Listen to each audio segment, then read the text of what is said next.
I'm a user experience designer, a fairly trendy new field in this day and age.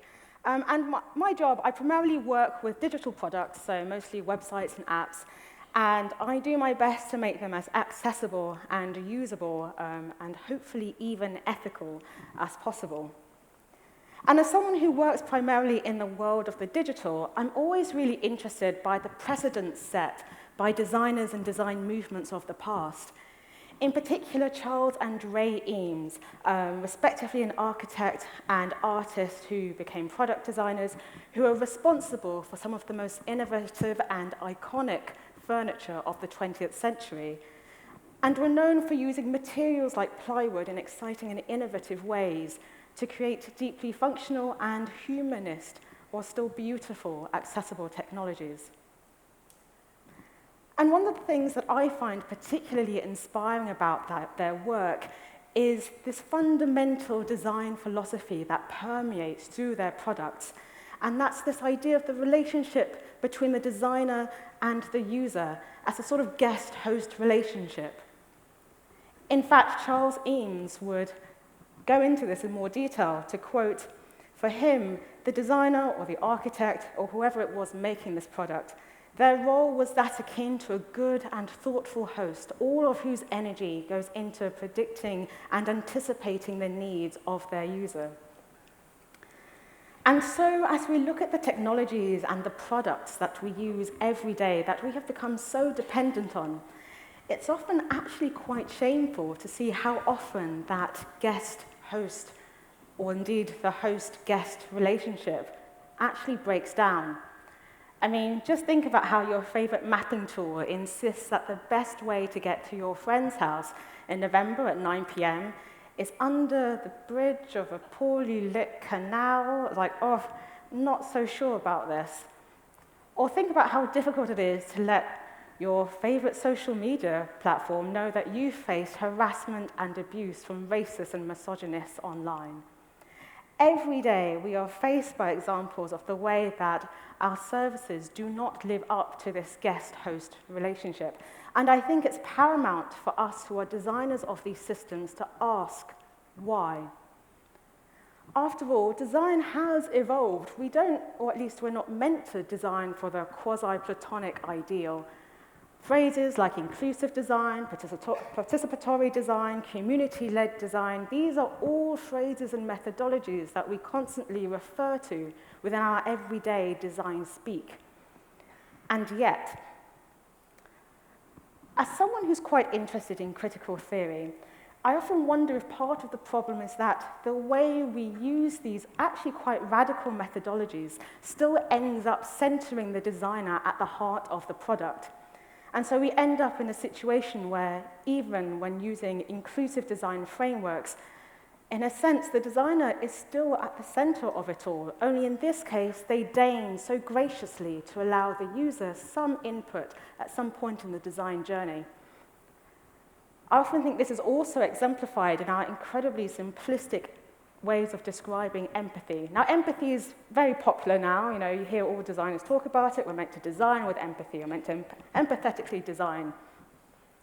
And yet, what I find interesting is when we talk about what this means, we often use incredibly simplistic metaphors, such as put yourself in the other person's shoes, often forgetting that the shoes of the other are not, in fact, on the same plane.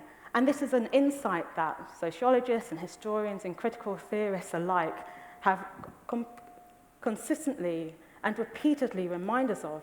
And yet, as designers, we so often forget. In some ways, empathy is not some universal transcendent, but a substance that has its own flow, and that flow goes according to the different gradients of relative social privilege. In fact, if we go backwards a bit and really think about this metaphor of the guest and host, we kind of realize how absurd these quite simplistic notions of designing with empathy are. After all, as a guest, if, say, my best friend Sonia was coming over for dinner, I wouldn't think, okay, broccoli, green beans, let me empathize, put myself in her position. No, I would have taken the time to have found out and directly engaged with her to understand what her preference in green, vitamin D-rich vegetables were. As such, to speak of empathy without understanding the effort involved to overcome the impedance provided by relative social privilege is in a way a nonsense. To quote Reynaldo, empathy that is still built in social privilege, that does not force us to go beyond our comfort zone to fully engage with the user, can often be an impediment.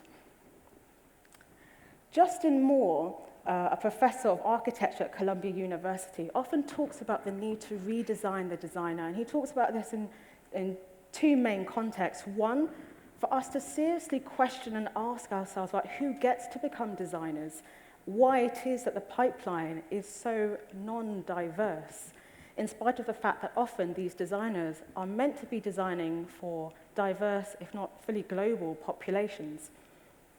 Part of his question about how we redesign the designer also asks about how exactly are we educating and teaching designers to enable them to holistically consider the needs of their users. And I think there's a third aspect to this as well, which ties into that. Not only for those of us who are serious about inclusive design, might we also start thinking about the way we can actually distribute design knowledge amongst the very communities we work with, but it also makes us question the depth of our own practices, how we are fully engaging and including the user as we design systems which will impact their everyday life. And so, if empathy is not enough, then what is needed is a deliberate, consistent, and embedded engagement with our users, with the other. Now, someone might ask, okay, hold on. One does not want to appear tokenistic.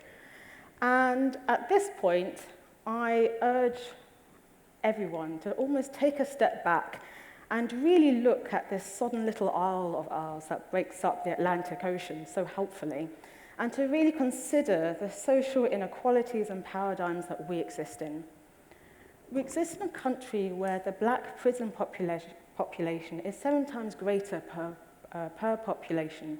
And this is interesting in comparison to somewhere like the United States, where it's only 4 times, well, only 4 times. We live in a country where, actually, only 5 years ago, several major cities did a census, and some of them found that up to 20, 23, or higher thousand people within their cities were actually technically malnourished. Leeds is a particular example. We also live in a country, in a world where there are some counties, some administrative regions, where the life expectancy differs by over a decade. This is the country we live in. And so our concerns about perhaps appearing tokenistic or our concerns about budget really pale in comparison to the desperate divisions and issues that are at work within our society. As designers, it is key to remember empathy is not enough. What is needed is a consistent engagement with the other. And I will put it bluntly, because usually in design circles, we tend to speak rather euphemistically. Let me say this: whoever you are as a designer, if you're designing a product, ensure that it is at least tested and used and considered in the context of someone as different from you as possible. If we have to be that literal, so be it, because that is what is needed, particularly in an age where our technologies, our designed environments are becoming ever smarter, ever more sophisticated, using reams of data which we don't fully know where they come from, and gathering data from us in ways we don't fully understand. Empathy is not enough. And quite frankly, in the age of AI and big data-powered chatbots, and in an age where people are dreaming up direct interfaces between human brains and the internet, and self-driving taxis to Mars, in an era of deep mind and deep learning, I think it's time that we started designing a little bit deeper. Thank you.